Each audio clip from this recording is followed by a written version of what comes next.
Selamat sore, salam sejahtera bagi kita semua. Yang saya hormati Pak Kapus Penkum, Pak Kasubdit, kemudian teman-teman dari media yang pada sore hari ini hadir bersama kita.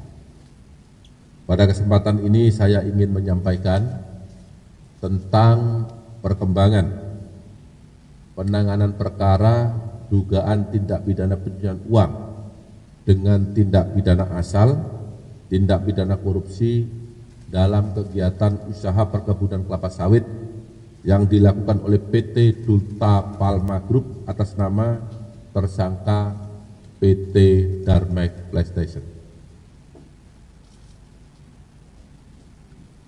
Bahwa berdasarkan hasil perkembangan penyidikan, perkara tindak pidana korupsi dalam kegiatan usaha perkebunan kelapa sawit yang dilakukan oleh PT Duta Palma Group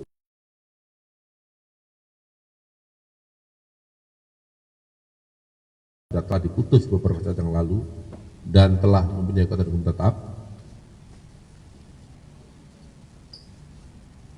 Beberapa waktu yang lalu telah ditetapkan tersangka dugaan tindak pidana pencucian uang atas nama korporasi PT Darmek PlayStation berdasarkan surat perintah penyidikan nomor print 14/FD2/7/2024 tanggal 22 Juli 2024 yang lalu. Kemudian surat penetapan tersangka nomor 14 tanggal 22 Juli 2024. Selain PT Darmek PlayStation, penyidik juga telah menetapkan tersangka dugaan tindak pidana korupsi dan tindak pidana pencucian uang terhadap 5 korporasi, yaitu PT PS, PT PAL, PT SS, PT BBU, dan PT KAT. Penyidik juga telah menetapkan satu tersangka tindak pidana pencucian uang yang atas nama korporasi, yaitu PT Aset Pasifik selaku holding properti atau real estate.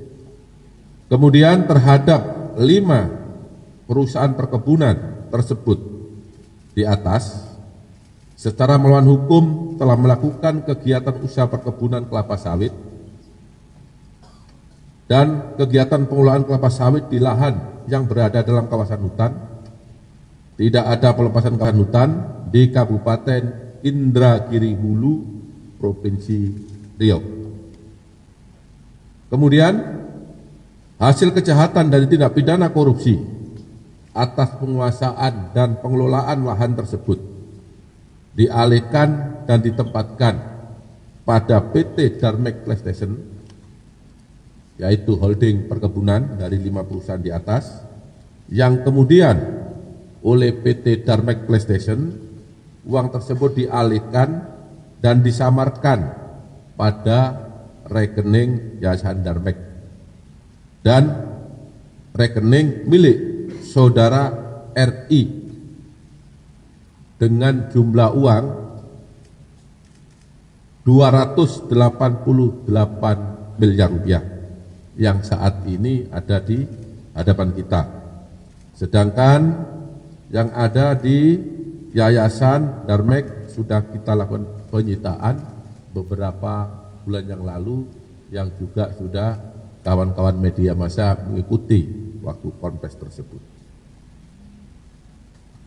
Terhadap tersangka PT Darmek PlayStation disangka melanggar pasal 3, pasal 4, pasal 5 Undang-Undang Nomor 8 Tahun 2010 tentang pencegahan dan pemberantasan tindak pidana pencucian uang, junto pasal 55 ayat 1 ke 1 Kitab Undang-Undang Hukum Pidana.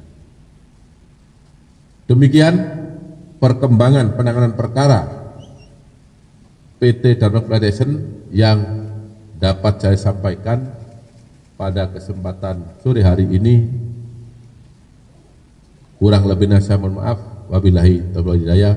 Wassalamualaikum warahmatullahi wabarakatuh. Waalaikumsalam warahmatullahi wabarakatuh. Baik, terima kasih Pak Direktur Penyidikan. Rekan-rekan media, barangkali sekedar flashback mengingatkan kita, kalau tidak salah sejak korporasi ini ditetapkan sebagai tersangka ya, oleh penyidik, setidaknya penyidik sudah melakukan 4 kali penyitaan terhadap uang.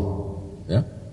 Yang pertama ada nilainya 450 miliar, kemudian yang kedua 372 miliar, lebih kurang ya. Kemudian yang ketiga 301 miliar dan yang saat ini 288 miliar. Jadi kalau kita total setidaknya sudah ada 1,4 triliun lebih ya, uang yang sudah disita diamankan oleh penyidik pada perkara ini.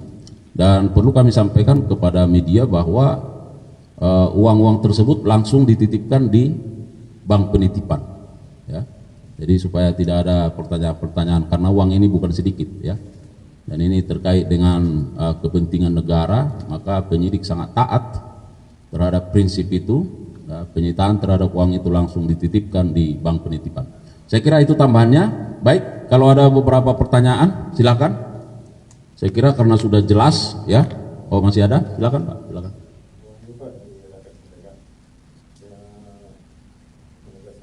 Sebelumnya kan PT Dharma ini kan dikenakan sebagai tersangka korporasi PTPU ya.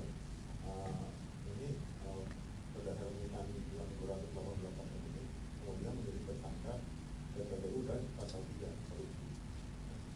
Perkara korupsi tadi kan ada di nomor 1 ya, PT AP aset pasif saya. Dan terkait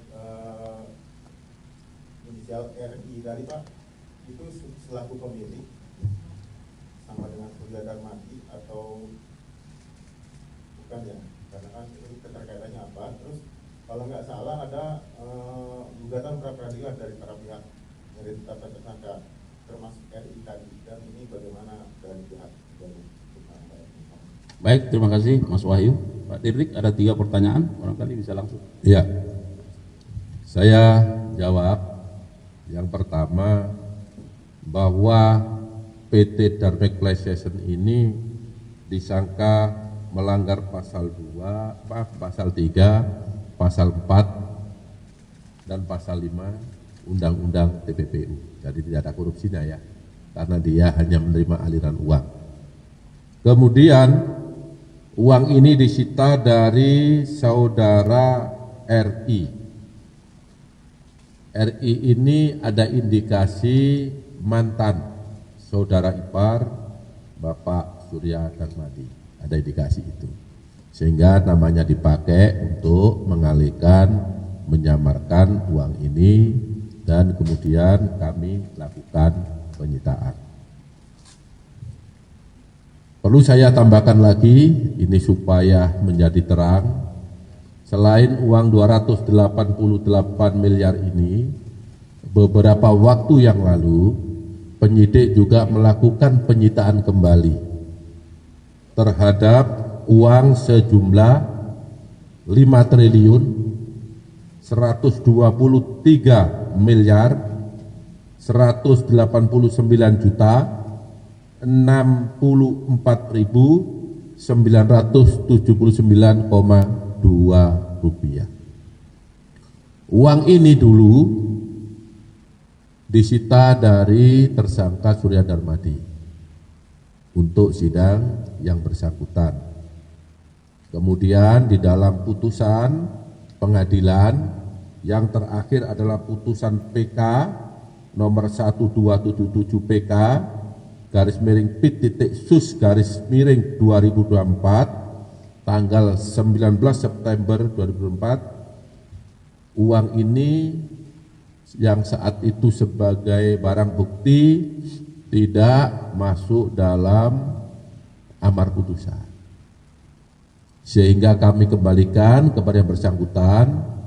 Dan setelah itu, setelah kami menetapkan 7 korporasi, maka uang tersebut oleh penyidik dilakukan penyitaan kembali sebagai barang bukti perkara korporasi, yaitu perkara atas nama tersangka PT Aset Pasifik dan perkara atas nama PT Darmek PlayStation. Ini biar terang, benderang, tidak ada pertanyaan lagi dari rekan-rekan wartawan, dikemanakan uang itu, kan begitu ya. Jadi pada kesempatan ini saya sampaikan itulah kronologis penanganan perkara yang saat ini sedang kita tangani. Kemudian yang kedua terkait pra peradilan. Memang kami hari Rabu yang lalu menerima pemberitahuan dari pengadilan terkait adanya pra peradilan yang dilakukan oleh 7 korporasi kepada Kejaksaan Agung Republik Indonesia, dalam hal ini terkait dengan penyitaan uang dan penetapan tersangka terhadap korporasi. Itu memang ada, dan kalau tidak salah itu nanti hari Kamis akan ada sidang lanjutan, namun demikian kami menunggu pemberitahuan dari pengadilan. Terima kasih. Ya, baik, jelas ya hitung-hitungannya tadi, Mas Wahyu, sudah jelas kan? Saksi. Hari ini yang bersangkutan statusnya sebagai saksi. Ya. Artinya dia kan sebagai pihak yang dimanfaatkan, dia sendiri tahu atau tidak tahu sendiri sebagai tersangka dari okupasi atau aktif dalam perannya untuk uang-uang itu. Jadi saya ulangi lagi, ini penyidikan kan sedang berjalan, makanya kami melakukan penyitaan ini tidak sekaligus, sesuai perkembangan kita ketahui kita lakukan penyitaan. Jadi ini kan terus berkembang. Tidak menutup kemungkinan nanti apabila alat bukti cukup bisa saja kita tetap menjadi tersangka. Tetapi hari ini yang bersangkutan masih statusnya sebagai saksi. Oke, baik, saya kira jelas ya. Masih ada? Cukup jelas? Cukup ya, jadi nanti tidak ada pertanyaan-pertanyaan tambahan lagi ya. Saya kira begitu. Sekali lagi terima kasih untuk Pak Dirdik dan jajaran ya, tetap kuat ya, semangat dalam rangka penegakan hukum khususnya di bidang tindak pidana korupsi ini dan tindak pidana pencucian uang. Dan terakhir kami menyampaikan terima kasih dan penghargaan yang tinggi buat rekan-rekan media karena dengan segala kesediaannya terus bersama kami, mengawal kami, ya, mensupport kami dalam rangka menjalankan tugas dan fungsinya. Tentu kita harapkan Adiaksa akan terus menjadi lebih baik dan terus bergerak ke arah yang lebih baik. Saya kira begitu. Demikian. Billahi taufiq wal hidayah. Wassalamualaikum warahmatullahi wabarakatuh.